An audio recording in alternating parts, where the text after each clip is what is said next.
Have you ever found out your husband was living a double life just 20 minutes from your house? We'd been married 6 years when things started feeling off. Nothing huge at first, just small stuff. Him being on his phone more, taking calls in the car instead of inside like he used to. He worked at a marketing firm downtown, had for years. I never thought twice about it. He traveled sometimes for client meetings, worked late during busy seasons, normal stuff for that industry. Around a year ago he started staying late more often, said the company landed a big new account and he was handling most of it himself. I believed him because it lined up with things he'd mentioned before at dinner. He also started dressing a little different for work, nicer shirts, new cologne. I remember actually complimenting him on it once, thinking he was just trying to look sharp for client meetings. I met most of his coworkers a few times over the years at company events. One woman named Jessica always stood out because she was friendly, easy to talk to. We even exchanged numbers once to coordinate a surprise party for him. Looking back, there were small things. He'd mention her name a lot in stories about work. Jessica helped me with this. Jessica covered for me on that. I never thought anything of it because coworkers help each other all the time.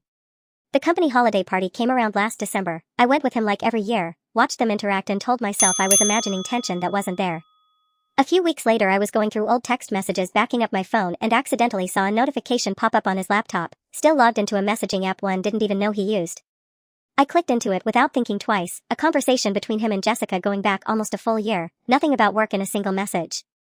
I sat there reading things I can't unsee now, plans for hotel stays during conference trips, comments about missing each other, a level of familiarity that had nothing to do with coworkers helping each other out.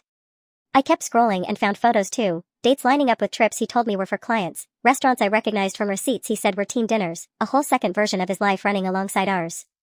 I didn't say anything that night, I just sat with it, trying to figure out how something this big existed under my nose for a full year without me noticing a single real red flag.